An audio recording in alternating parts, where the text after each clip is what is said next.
But this other time we were playing with Chris Hillman, we were playing with Chris Hillman, and he played with this guy named Herb Peterson, who's a like great banjo player. And Chris and Herb, we were playing with them at the Malibu Convention Center. And the other guy who was on, he was the guy from Poco. He's like a pretty serious Christian guy. But we were playing at the Malibu like community center or something. It was like pretty, like not a big gig, but like kind of, so you'd think a semi-professional gig. And they were just having like such a hard time with the sound system, and it kept feeding back, feeding back, feeding back.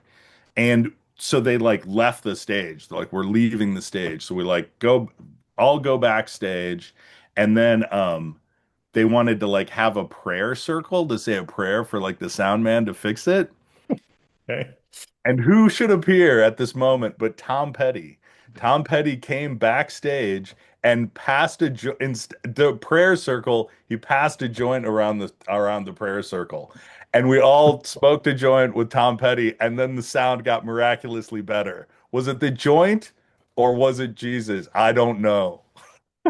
Or was it Tom Petty? Or was it Tom Petty? Wow, that's That awesome. was pretty great. That was a pretty great moment.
How's it going?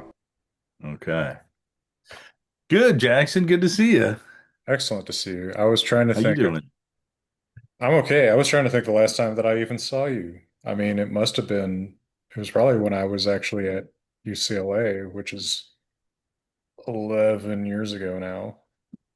Is that right? Yeah. Yeah, could be.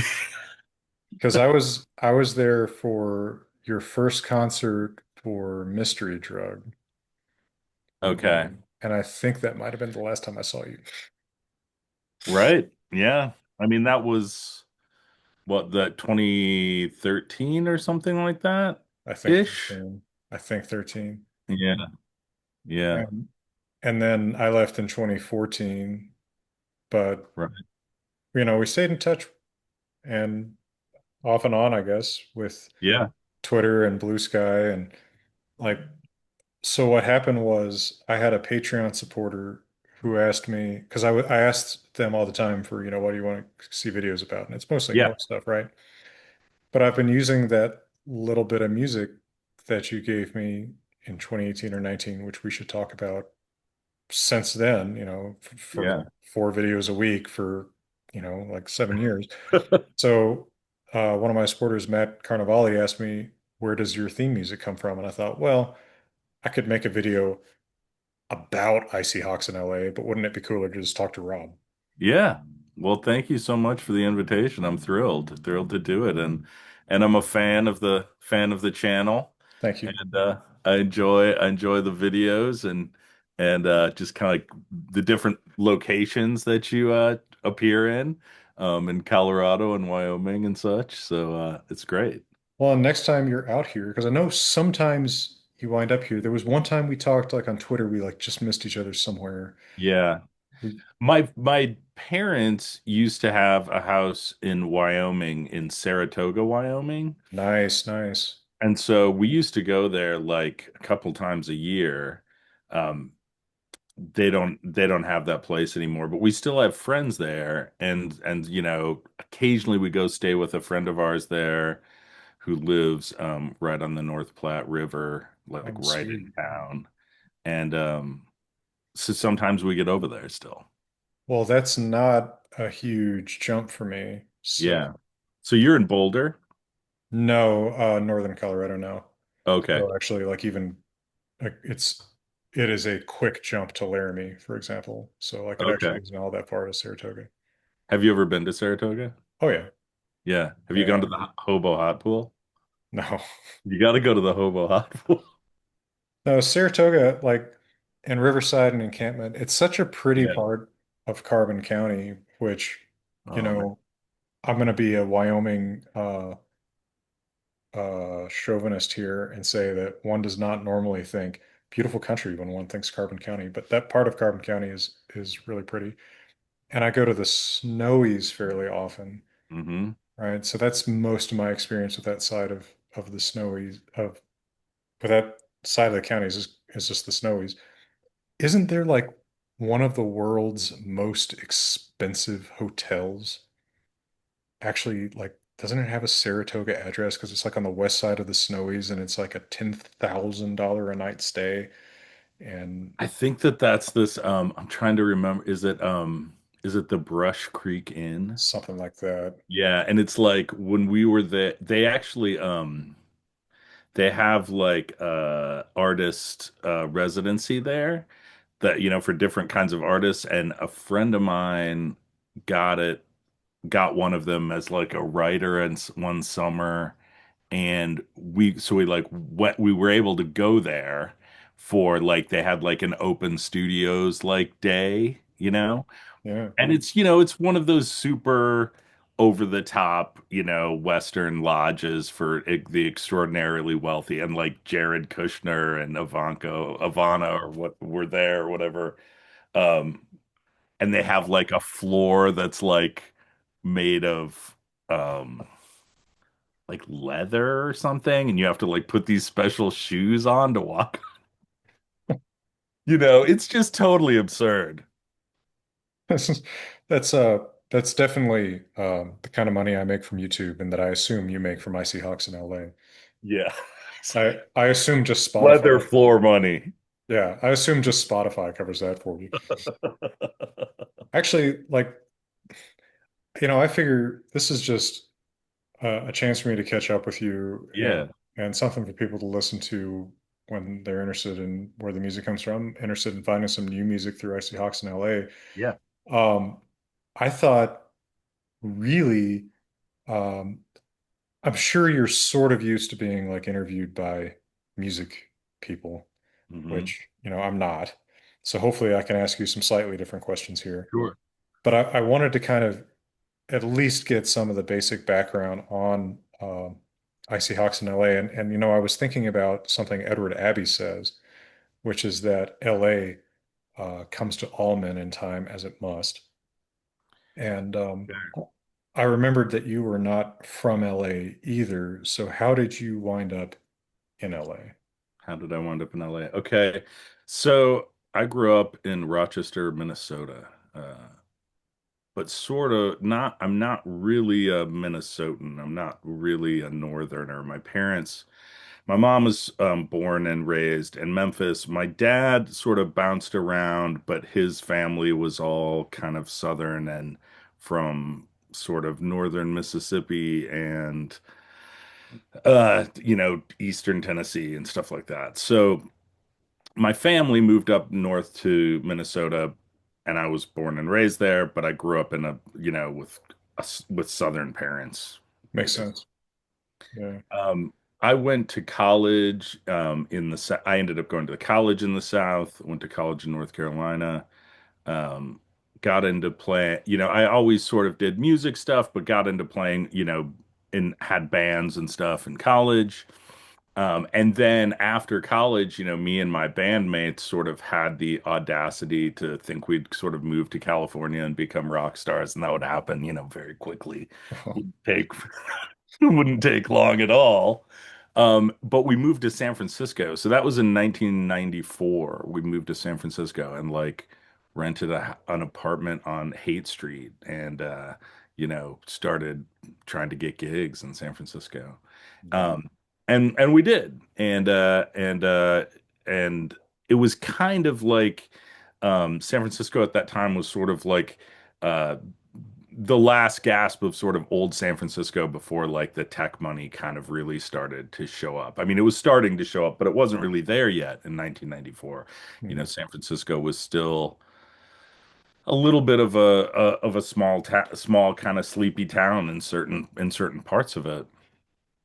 But so I had a band there called The Magic of Television, and we were playing around in San Francisco. And my sort of college band sort of broke up, not too quickly after we got there, but within like about a year and a half. But I ended up playing with other people, getting involved in different bands. And this band, The Magic of Television, the drummer in that band was a guy named Anthony Lax. And Anthony was if you know the Hawks, was Paul Lax's brother and one of the founders of Icy Hawks in LA. But so Anthony and I had this band up in San Francisco, and then that band kind of played out its course, and then Anthony had family in LA, including Paul, and we had come and done some recording with Paul, and then Anthony was getting ready to move down to LA, and our guitar player was, and I was just like, I was 27 years old. And I kind of had been working in the internet, world a little bit in San Francisco and sort of, day trading in the mornings and, just kind of doing this whole thing. And then it really started to happen. And it was sort of like, this is kind of icky. I don't really want to stay here. I've always sort of been curious about Los Angeles. It seemed like a much bigger place. And so just kind of on a whim, a little bit, sort of moved to Los Angeles. Um, in On my 27th birthday, which would have been October 29th, 1998, I moved to Los Angeles. Um, and that was quite a while ago now. Yeah. But Edward Abbey was right. It sort of found me. So then I moved to Los Angeles, and then, that band sort of was around for a little while and then sort of faded out. And then on Anthony's 30th birthday, which was March 31st, 1999, Paul and Anthony and I decided to drive to Las Vegas for Anthony's 30th birthday, as sometimes people will do these kinds of things. Yeah. And we we were on the way and Paul's girlfriend at the time came with us too, Kathy. And the four of us were in the car driving, to Las Vegas in late March, and we decided to sort of get off the road, off the 15 on SEMA Dome Road, and decided to go for a hike this was like late March. It was like afternoon. I think it was probably like, late afternoon, 3 or 4 o'clock. Decided to go for hikes. So Anthony and Paul and Kathy and I just sort of, and one of the things Paul would do is he would just go for a hike. Like you didn't have to find a trail, Mhm. you just kind of got out of the car and started walking. So we kind of drove out a little ways, got out of the car and just started hiking around. And at some point on that hike, um, one of us said, Icy Hawks in LA, and another one of us said, we should have a band called Icy Hawks in LA, a country band called Icy Hawks in LA. And we were all just sort of like, yeah, like that's a good idea. Like I don't even know exactly why, it's not obvious to me why we thought that was such a good idea, but it felt like a good idea. And then I don't know. That was 20, 6 years ago or something. Well, I mean, 10 years later, when I first heard an Icy Hawks in LA song, Hmm. the title grabbed the hell out of me. The band name grabbed, Yeah, I mean, yeah, because I mean, and it, actually, I guess this is even part of the lyrics of the song called Icy Hawks in LA. yeah. But I saw the name of your band and I thought Icy Hawks.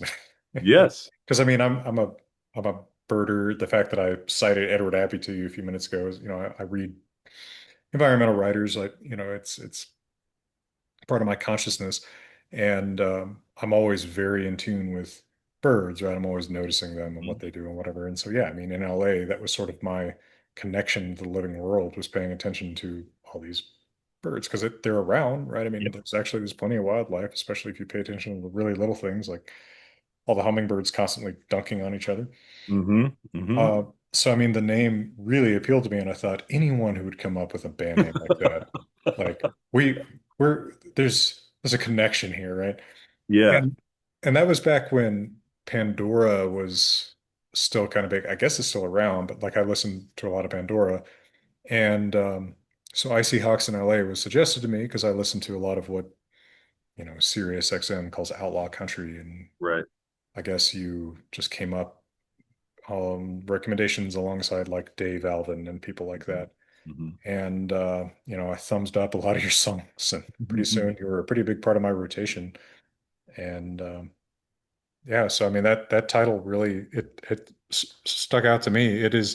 It's funny when I tell people what the name of the band is, Yeah. probably half of the time someone says Icy.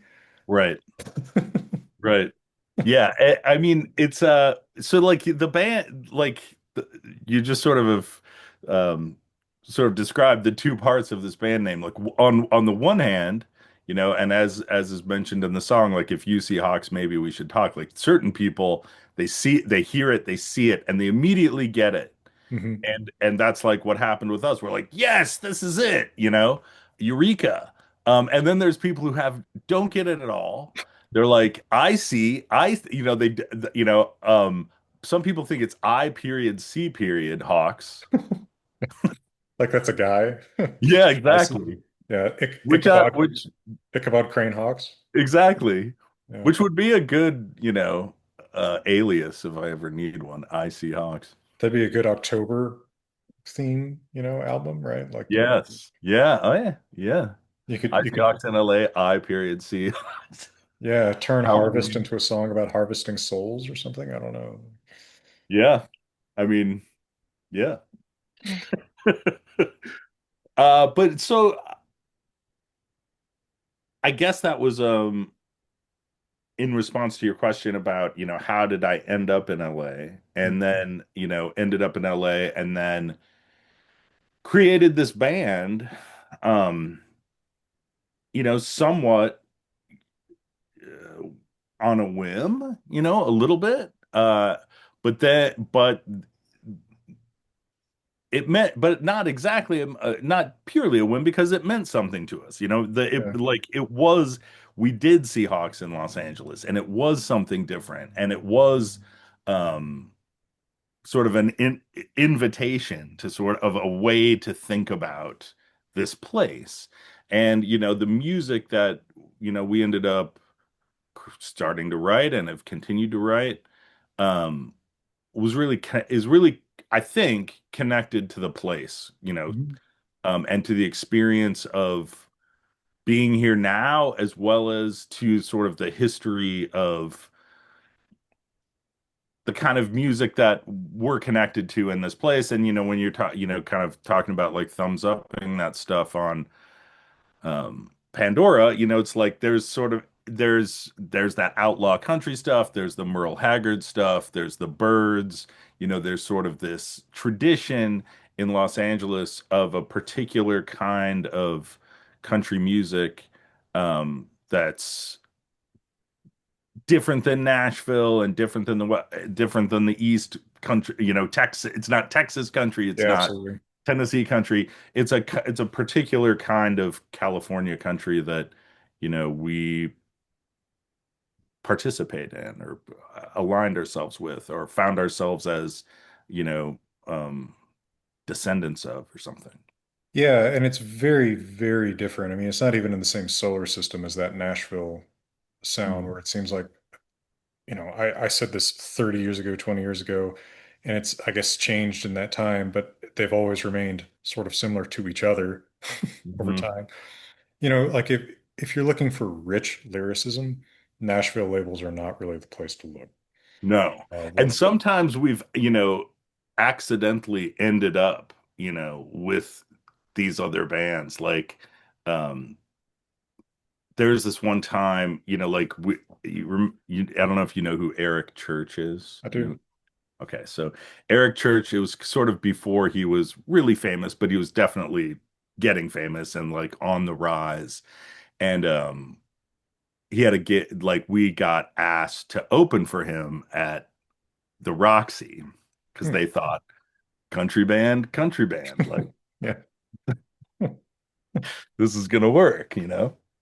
And so like we get there to like Eric Church's sound checking and like they're just rocking, like kind of with that sort of 80s guitar sound that you Uh, hear in a lot of like Nashville country music. And we were just our acoustic people. We didn't even have our drummer. And we were just like, oh no, like how's this gonna work? And it was a disaster. It was like one of I mean I tell when I like it was I think it was the worst gig I've ever had in my life. I think it was the worst wow. thing I've ever had in my life. So like we like sound check, we're like have our acoustic guitars, we're like in the Roxy, they're having trouble getting them to, we don't even have pickups, we're like they're like miking our guitars, they're having a hard time getting the sound. It's like this the curtain is there. And then, we can hear the audience filling in, and it's a rowdy kind of, Jack Daniels kind of audience. Sure.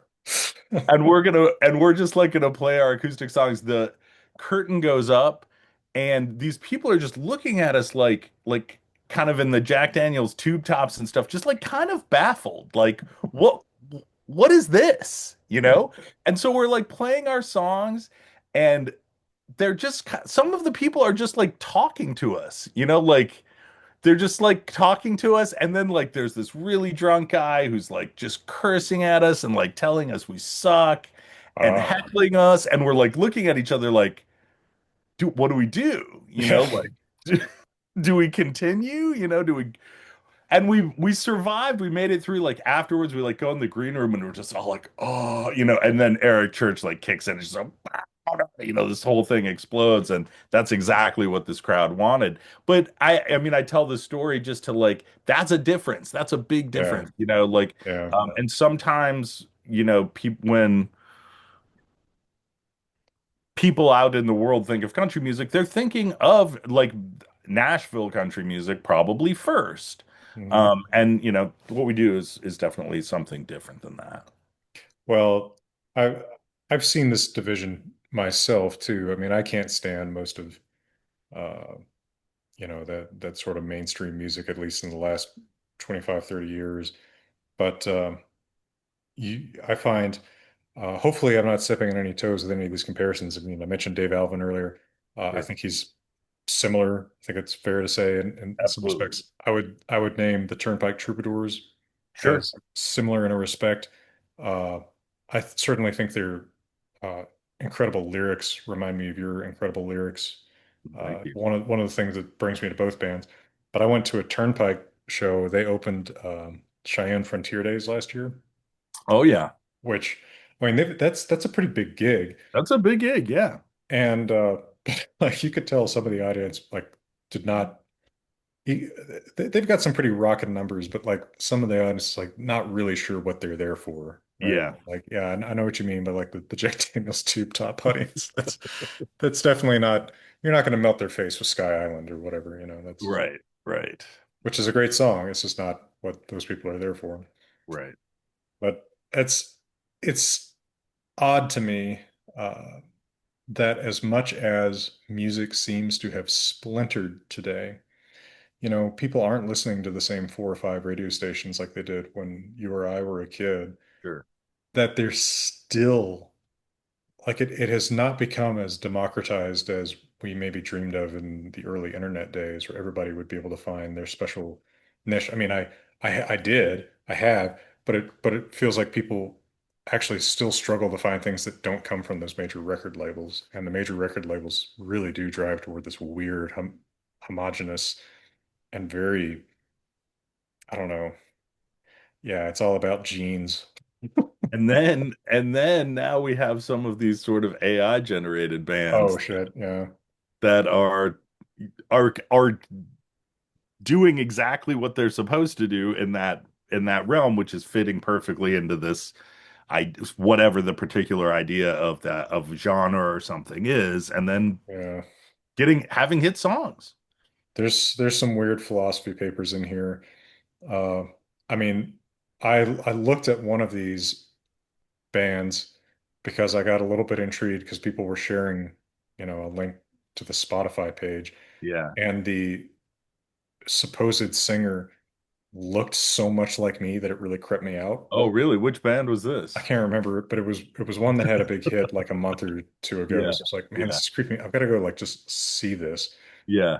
And all of the lyrics were just it was sort of indistinguishable from just the basic jeans, beer, and pickup Yeah.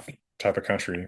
And I mean, in a certain way, like they're like the living sort of a lot of living pop Nashville people will do that anyway. Yeah. Like they're they're really good at getting the truck, beer, you know, under the stars kind of vi lyrics into their song, but like which makes it even funnier when you see the robot do it.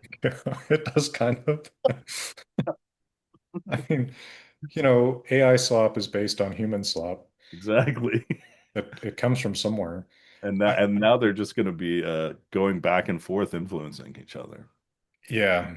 I mean, the death of the internet, uh, which has been announced, heralded for Yes. a quarter century, really kind of seems to be here when you find a whole thread of people arguing and realize that both parties might not even have consciousness. You know? It's and you teach writing, right? Don't you still teach at USC? I do. I do. I mean, that's got to be disheartening. I quit just before all the AI stuff started. I quit at CU Boulder in 2020. Hmm. So I mean, it was on the horizon, but it wasn't really Yeah. a I mean, it's constant. like it's just a gigantic problem that, I mean, in the last, 2.5, 3 years, I mean, it's just a big part of my job has just been trying to figure out what to do about this, in terms of the impact on education in general. And it's really, really a tough problem. Well, yeah, I mean, students submit a paper written by something that doesn't have consciousness. It's then graded often by something that doesn't have consciousness. There's that part too. So who's learning anything? Who's engaging with anything? I mean, and then there's people, there's a professor at USC who just wrote an article in the LA Times about this where he says that's fine. He's in the business school and he says let AI teach the students, let AI grade the students, let the students write AI, and then the role of the university is to provide social credential.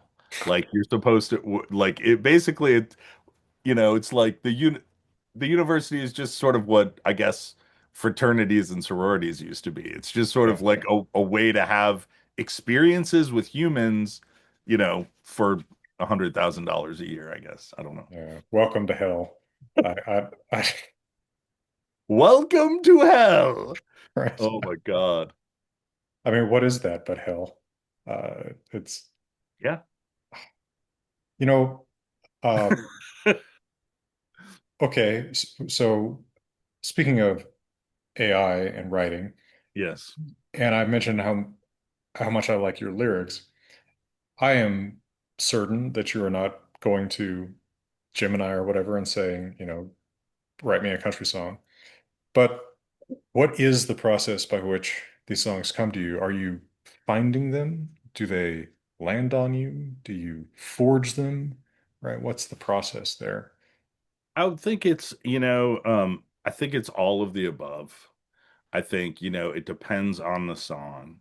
And there's some songs that I've written that you're just hammering away at for, maybe a couple of years and changing it and changing the lyrics and changing the bridge until you finally feel like, you know, I think this is done, or else you record it, and then like when you record it, that kind of finalizes it in a way. Like we have a song called "The Salesman," which was one of those songs that took years to write, Paul and I.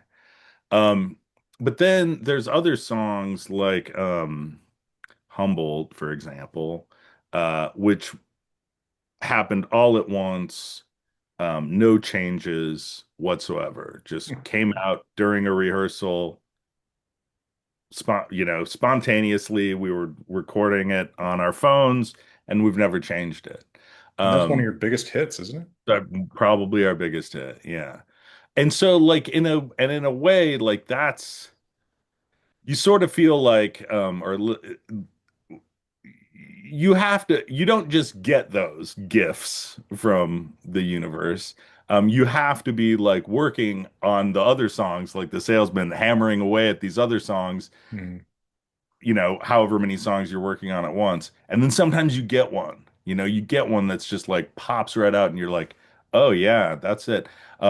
More, we have this song, more recent song called "My Parka Saved Me" that is like a Victoria song, and it was sort of it's like a story song. She was telling the story and then just started like making up the song while she was telling the story, and that's the way that song came out, and it came out all at once with no changes. Hmm. Uh,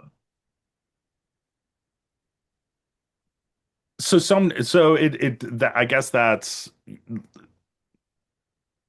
all that there's all kinds of different ways that you get songs, but you have to be in the process of trying to write songs in order to get visited by, you know, the really pure inspiration songs, I think. That makes good sense to me. I've said before that when you're writing uh, poetry, it can be a little bit like, you've been digging real hard to try to find this vein of silver, and you don't find the silver that you're digging for, but all of a sudden, sometimes you can be surprised by striking this vein of gold. Yeah, Like it's not necessarily what you were looking for, but the fact that you were looking for something is how you right. found the thing of You were silver. out there. You were Yeah, out there with your pickaxe. You wouldn't yeah. have found it if you weren't. Um, and that's, like for me, like so Paul Lax, my partner in the Hawks, who passed away a couple years ago, um he and I, like lived pretty different lives. Like I have this day, I have a day job, I have children, I have sort of things that like can distract me from my songwriting life, my creative life. But Paul was always existing in this, he didn't have a day job, didn't have children, always at work on music. So like one of the things, like when you for me as a songwriter, one of the things I like to do is I do like to write with other people. And it's sort of sometimes it's like in order, like it's like you go visit somebody's, you know, mining camp. It's like I know that Paul's digging for silver over here, and if I go show up, like I'll pick up an axe and start helping him or whatever. Like Oh, he's got the full camp set up, like there's oh, certain times when it can work that way too. sure. And I assume Paul and Victoria probably played off each other a lot that way too. Absolutely. Yeah, for sure. He is much missed. Yeah, I mean, what a characteristic part of the Hawk sound. absolutely.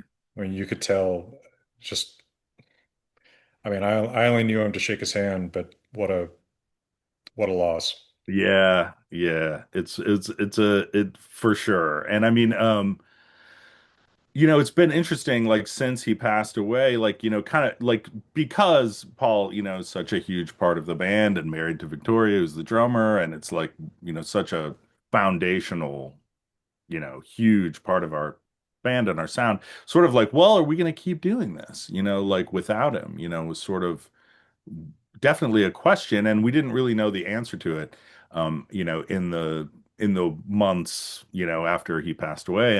And Paul Marshall, our bass player, Paul Marshall is really a veteran of uh, the musical life. He was in the Strawberry Alarm Clock in the 60s. If you know the band, Incense and Peppermints was their big hit.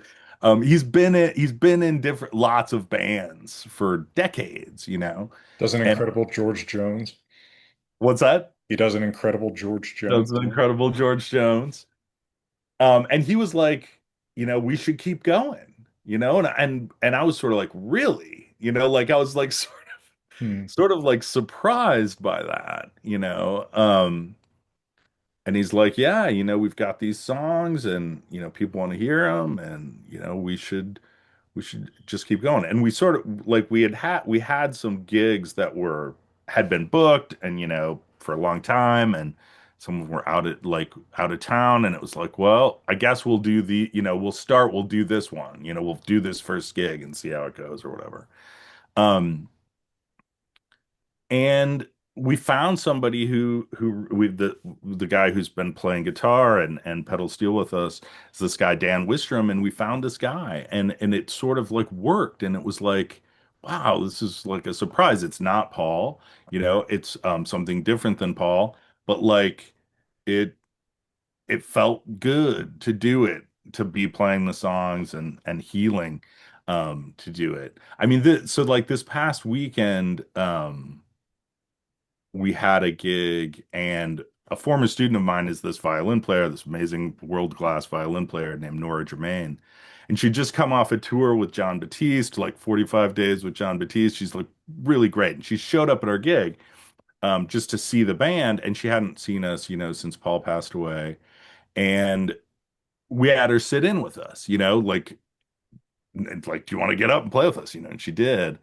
And there was a couple times where she's such a fluent, intuitive, amazing musician.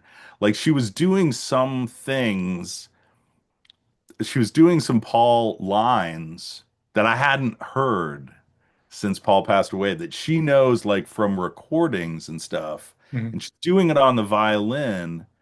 And this was pretty spontaneous thing. I didn't know this was coming, but it was very emotional, it was very intense, and beautiful. It was like, oh, there's this way in which this strange alchemy has happened, Hmm. like to that's musical, that like you can't, like there, definitely when we play certain songs, they definitely summon Paul a lot, like California Country always summons Paul. Hope Against Hope summons Paul. Like certain songs really summoned him.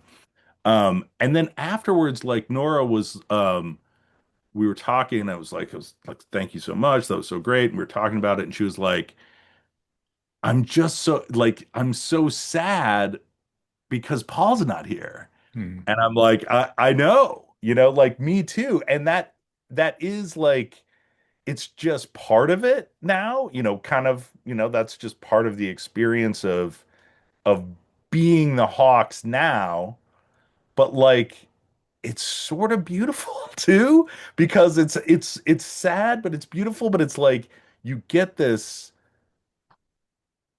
sort of history of the song in these different periods of its life, Hmm. and then there's certain new people who are interpreting it, and if the song can stand up to that, then that's great. Then that means that's a good song. Yeah, actually, it's making me curious if you've played Getting Home Tonight since his loss. I was wondering, I thought we might talk about that song. We haven't. And just before, we started this conversation, I put it on and I played it, and I hadn't played it, and I was like, we need to play this song again.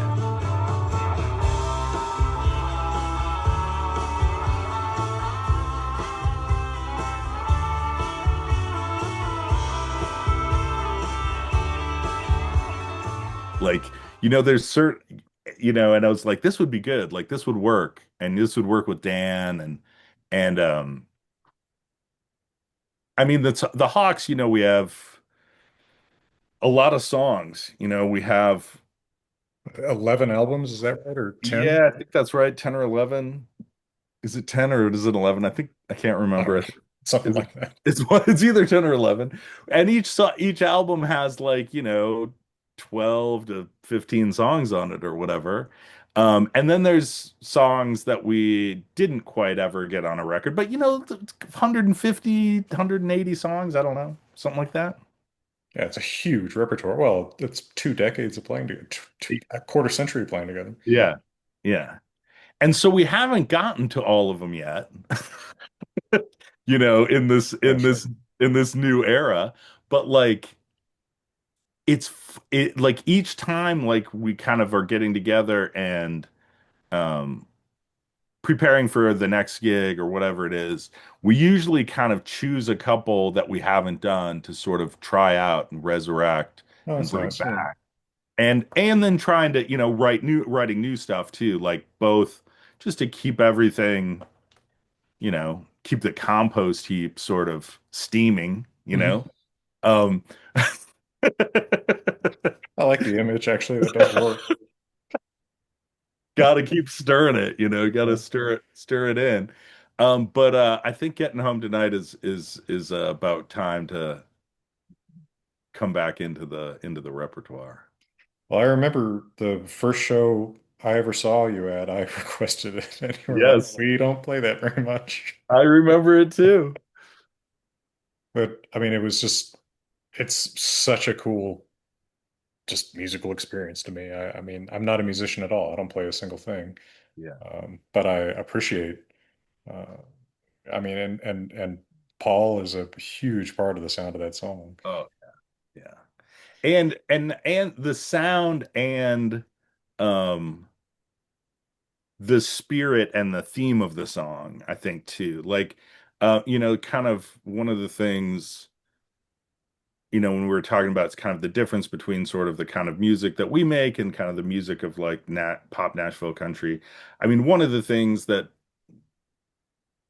I think is part of that is more part of California country, but it's certainly a huge part of us, is sort of this kind of hippie element, Mhm. in the music and in sort of the spirit of it. And the funny and kind of the way in which that sort of mixes with like Bakersfield and stuff. Mhm. And like Paul was that, his family was from Bakersfield. Like for a while, like had like back his mom's family had like their parents had like some kind of land grant kind of thing, like 150 years in um in Bakersfield farming, Mhm. like connected to that. Um Well, I mean, I'm definitely a Haggard fan as far as yes. Bakersfield goes. I don't know. I think you knew or knew of Caleb Horton. Yeah, I was just gonna mention that him, Yeah. and I mean one of the things, that I loved about Caleb's writing was he was one of these Bakersfield people, and he knew the history intimately, Yeah. and he knew in the way that that connected to Merle Haggard, and the way that that connects to Los Angeles, Yeah. and sort of this thing that brought people out here. And I mean, it's one of the big things I miss about Paul. One of the things I miss about Caleb, who's much younger man, and I'm so um, sorry to hear of his untimely passing. I was exploded Yeah. by it for like 2 days. I Not to interrupt you. Go I ahead. actually I went to bed that night, the night before I heard Yeah. thinking, man, I haven't talked to Caleb in a while. I wonder how he's doing. I'm going to text him in the morning. Oh no. I literally woke up and was like, I was going to text Caleb this morning. And I texted him and then thought to myself, I haven't heard from him in a while. And I just like Googled him or something and saw that he had died. Like it was, I, I mean, so you knew him well. I didn't know him I didn't personally. know, no, I didn't know him well. Yeah. Well, I don't want to sit here and But try you to, knew you had a but I knew texting him. relationship. Yeah, and he was a super encouraging guy. Yeah. Like, I would write. I've always had these, pretensions to being a poet, like more than a translator of Old Norse poetry, but like kind of a Yeah. Western poet. And I sent him so much of my stuff over the years, and he could have ignored it. He could have been a jerk Yeah. about it. He always read it. He always gave me feedback. He was just a nice guy. Yeah. I felt that way too. I mean, I admired his writing so much and just his perspective on the West and he sent me a nice note about Grapevine, Nice. and I was so like sharing it like with my bandmates. They didn't really know him. I'm like, this guy, this great writer from Bakersfield likes Grapevine. They're like, Yeah. oh, that's cool, like I'm like, but you don't get it. Yeah, it's like it's like you have to read everything else that he's written to understand just how cool he is. Yes, yes, and like that. I mean, that is like um that's the part of this loss of these voices like Caleb and Paul with these experiences of place and of music and sort of the way in which they mixed these things together and their influences Yeah. um that really is tough for me. It's like because I can't I like it I'm my story is different. I'm from Minnesota and the South, so this weird combination. But like when you get these great writers and these great musicians and artists who they sort of maintain this preserve of this sort of outlook um that I think is so valuable, so I keep reading Caleb's work. I keep listening to Paul. I mean, that's Yeah. luckily you have that. Yeah. And I mean, I've been kind of hardened by the way that a lot of people have been sharing Caleb's work over the last couple months. Me too. I mean, it's been good to revisit a lot of that. And of course, like revisit some of his obsessions, because he had them. And one of them was Haggard, of course. Yes. Uh, but he was a somewhere, right? They talk about somewheres and anywheres. Hmm. And he was a man of Southern California in a kind of lost way, right? Right. Because there is a way to be from Southern California. But there's also a way that's very rooted in the history of the place. Hmm. In the same way with Colorado, right? I mean, Colorado people are from all over the place here, but I've Hmm. always felt like kind of a somewhere, right? The place means something to me, the history of the place. Like Yeah. it's not the same if I don't know why the street is named whatever, right? Right. Right. And how things have sort of mixed and changed and Yeah. what's been lost and what's gone and what's been lost and what you can kind of like get a glimpse of by looking at a ruin of a old building or something like, no, that used to be this thing. And this is what. Yeah. Yeah. And that's why such and such gulch is named such and such, Yeah.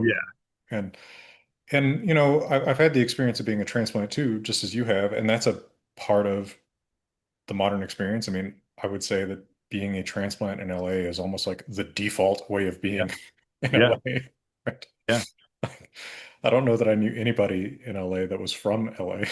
There's so few. I mean, we have this sort of kind of a New Hawk song, um, and it's called like "Did You Ever Get Back to Ohio?" is kind of the title of it. But it's sort of like it's all about all these different states that people come from to Los Angeles, and at some point you kind of ask yourself like, am I gonna go back? Like, is it time to go home? Like, am I gonna get back there? But and so you oftentimes, like when we play it, I'll sort of ask the audience, like, how many people here are from Los Angeles? How many people are from somewhere else? And it's like always like 90% Mm, are from somewhere else. You know, there's like three or four people from born and raised in LA. yeah. Well, I mean, this is part of modern life, and it's something that it's true.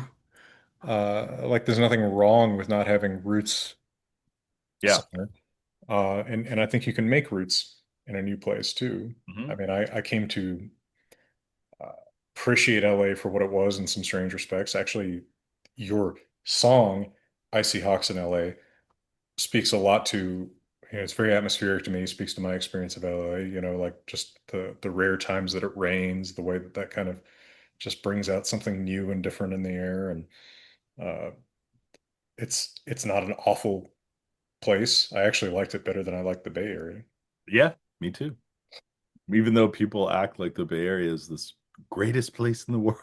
No, I never, man, I prefer Southern California by a mile. I used to say I actually had a decent performing tweet back before I got completely sick of Twitter. Yeah. Uh, that was like, in Southern California, everybody thinks they are the star of a Hollywood movie and you are the extra. But in Northern California, everybody thinks they're the star of a very special documentary and you are the extra. And I I kind of preferred being an extra in the Hollywood movies to being an extra in the very special documentary. Yeah, yeah, yeah. I mean, like, what kind of arrogant student do you encounter? In LA, it's my dad is a director, and in San Francisco, it's I own a $1 billion company. I'm 19. Exactly. Like, Oh man. I kind of preferred the director's kids, Yeah, absolutely. but They're more fun. yeah, they had some artsy, they had an artsy side usually. Yeah, One thing I haven't asked you about, and I've got to, is this part of how this came to be, is where did that music come from that wound up being my theme music? Because I can remember how I got in touch with you about it yeah. because I can't remember if it was 2018 or 19. I think it was 2018. I was thinking about um, adding some theme music, and someone I knew told me, like, oh, there's all these online services where you can get, royalty-free music and Right. whatever. I was kind of digging through all this and I thought, man, all this is really generic sounding, Yeah. plus anybody can use it. Um, and what I really wanted, oddly enough, was something that sounded or evoked a spaghetti Western. And I happened to ask you as, you know, the musician that I know, like, hey, do you have anything? And you had something 100% perfect. And it was And just I that think you it already even had the it. title is even so it's like Fast just spaghetti. you fast spaghetti is in there. Yeah, exactly. Okay, so it's sort of an interesting. So have I never told you about where this music came from? You've told me, but Yeah. Yeah. for the folks watching at home, like, Yes, yes. Good. So there was if uh, Anthony and Paul, that piece of music was created pretty early in the history of the Hawks. It was created for a cattle ranching documentary. Speaking of documentaries, yeah. um, for a TV show that was on the History Channel called Modern Marvels. So like Anthony, the drummer of the Hawks, and Paul's brother, um, worked for this place, this production company in LA, as people do, documentary production company that made this show, Modern Marvels. And Paul, I don't know if you've ever seen, Paul did this, like, almost had this TV show called Logger Paul. Have I I've ever sent seen you? there was something on his so there's that kind of blog section on your website where there's a Yes. couple clips.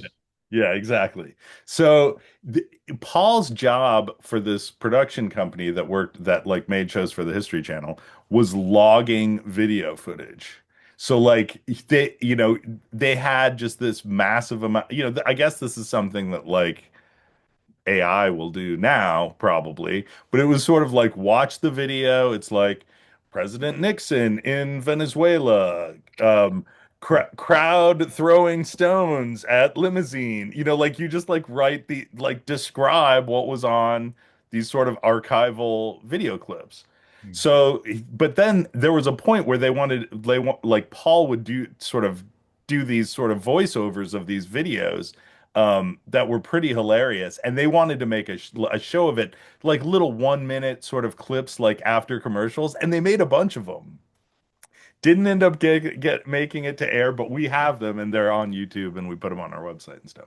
But anyway, would they so we got this gig and I think we got like $1,500 or something to make like um all of these different cues for like an hour-long cattle ranching documentary. So we made 30 or 40, short cues for these different moments in this cattle ranching documentary. Um, and I mean, some of them, like, we had to make music for, like, some of the insemination scene.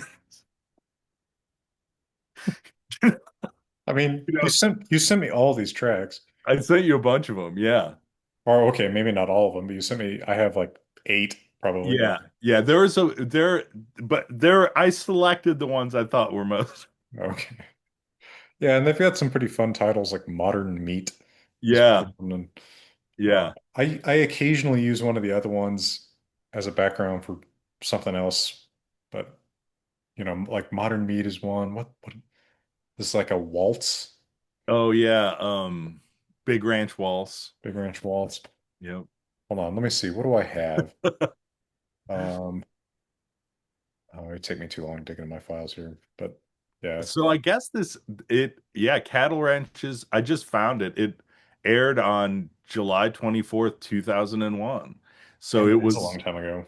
it was lot it was one I think that we did um that came out even before our first record. I mean, it didn't come out because we weren't really, you know, it was in a TV show. It was kind of background music in a TV show, but we made it before that happened. Yeah. Oh, so my theme song actually was on TV. I think it was on TV. Oh, Yeah, at wow. some Okay. point. I mean, I think so. I can't remember if everything that we made it in, that like all of the stuff we made, but it may have. Well, I don't know if this is half interesting in connection with this, but I almost had a show on the History Channel once. Did you? Yeah. Um, so, I was a huge dinosaur kid, and I still make a certain amount That's of. what brought you to Carbon County, maybe. Well, actually, I have been on dinosaur digs in Wyoming, although not Yeah. in Carbon, up around Douglas. Yeah. But a friend of mine actually pursued dinosaurs as his career, and he now runs a small museum close to our hometown, showing off local fossils and running digs. But he's a charismatic fellow. He's been on, this, that, and the other dinosaur documentary. And a few years ago, probably long enough that no one can trace this, a, a production company approached him about making a TV show with me. And what we were going to do was go around the globe and go to places where there were, famous fossil discoveries. And he was going to talk about the actual fossil animal, and I was going to talk about the mythical animals Ah, that might be based on them. And this was sort of a fun idea. We actually filmed the pilot. yeah. Um, Is it on YouTube? no, Oh, I, you got to put it up. I don't think it's anywhere right now. But this fell apart because they wanted us to be Mulder and Scully. They wanted Um, me to be always like disappointed mhm. that it wasn't that like the dinosaur hadn't survived or something, that the myth wasn't true. Right. And I just couldn't pull it off. Couldn't do it. Yeah. And he couldn't do it either.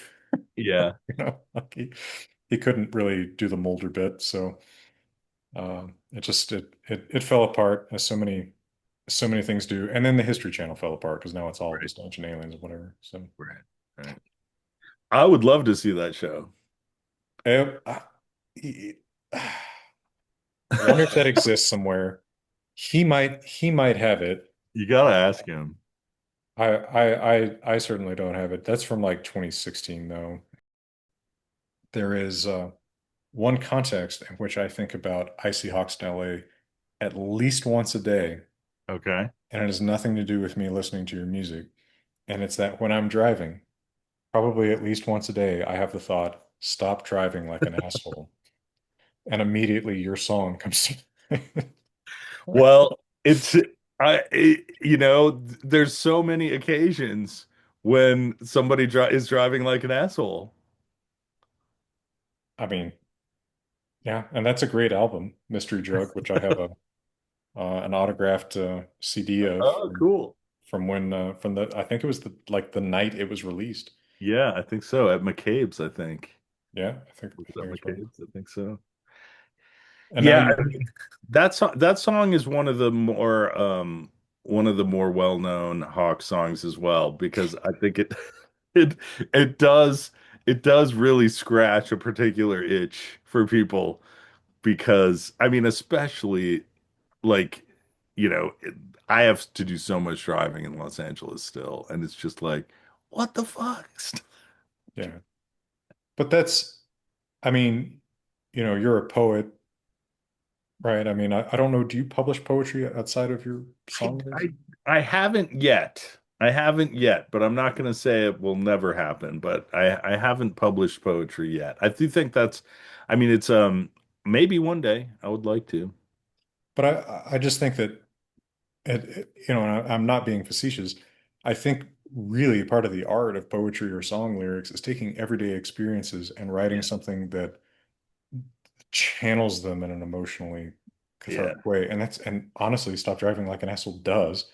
So does, I mean, on somewhat darker or more heart tugging levels, something like A New Kind of Lonely or Yesterday's Coffee, yeah, about just difficult but very everyday relationship yeah, yeah. issues, right? I mean, you have done a magnificent job with that. And I think in channeling that for someone else and channeling, it certainly reads as your own specific experience. I think that you channel something very universal there. And that's art to me.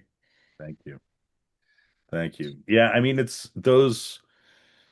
That's what we're going for. That's what you're trying to do, and you're trying to ring that bell where the specific observations and moments of your life sort of connect to other people, the words and the music and the feeling.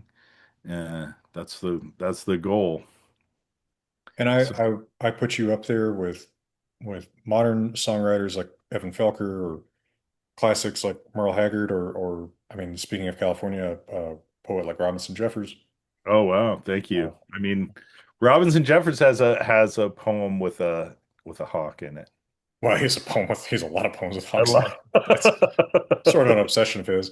Right. Um, Hurt Hawks. Cador has the Dying Eagle's Death Dream. Yes. Rockin' Hawk. Yeah, he's obsessed with hawks. I'm part of the Tor House Foundation that helps keep his house from just becoming suburbia In Carmel, is that and right? Carmel. Yeah. Yeah. Oh, that's cool. Are you guys managing to keep it Yeah. protected? Yeah, That's but it's not a state protected property. yeah. It's just psychos like me who think Robinson Jeffers should be remembered. Uh, Yes. Yes. and I am actually a Robinson Jeffers obsessive. There's a few autographed volumes of his behind me over there that I've tracked Oh, down. really? Yeah. Oh, that's so cool. Well, it's an honor to be mentioned with those people you put up there. So thank you so much. Well, but I mean it because what you do is you take experiences of a specific life and a specific place and turn them into something that's universally appreciable. And I think that that's so much of what this, not just AI slop, but human generated slop misses is that aiming for universal is aiming for nobody, Yeah. right? The arrow has to have a point Yeah. to hit something. Yeah. It's but And now that we have this the AI blender that everything, all of these, everything that's on the internet is going into. Um, it's I don't know. What do we do? I don't know. What do we do? I don't know. I mean, I mean, we keep doing what we're doing. I just like, you know, I guess I'm just like I'm trying to have some hope that like at some point, hopefully not in the too distant future, um, like the people who went all in on AI, like that's just sort of like a joke, like that's an yeah, insult. Like you say, oh, he went all in on AI. I hope so, but I don't. But yeah, is it going to be the next NFT? That's my hope, Yeah, but it doesn't. I don't know if we'll be that lucky, but that would be great. yeah, I don't know. I mean, like once the cat is out of the bag of like you can make a picture of whatever you want and it can be whatever you want. Like that's it's hard to put that cat back in. Yeah, it But is.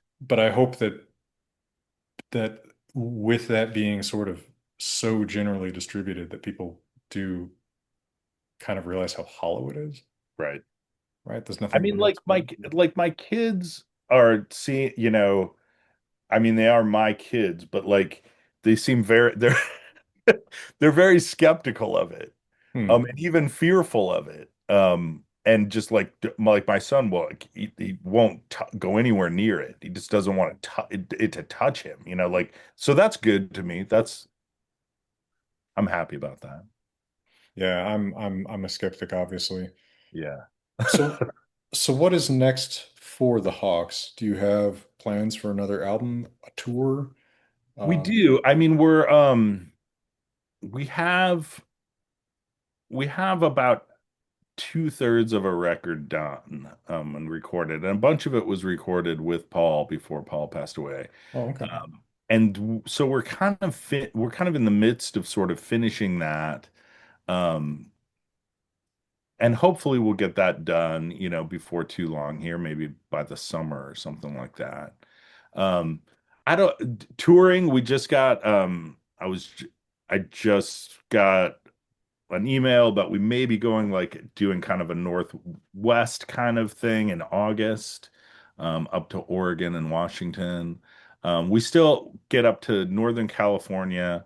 And then, but if we do get this record finished and get this record released, um, we do like to get over to like England and Scotland and Ireland where we've toured a bunch. And we all kind of are eager to try to get back over there. Um, that's always been a good place for us. So we'll see. I think um, we're continuing to gig around Southern California pretty regularly, and then periodically getting out when we can. And did I see that you were performing some original songs by Victoria? Yeah, so Victoria is finishing up a solo record that she's been working on. That's a lot of songs that she's written about Paul and the grieving process of losing your partner, and it's really great. And she's doing solo shows, and she's done some shows where like she opens and then plays with the Hawks, and then sometimes we play back her up on certain songs, and then sometimes we've been doing some of her newer stuff in Hawk sets as well. So that's Nice, been really cool. nice.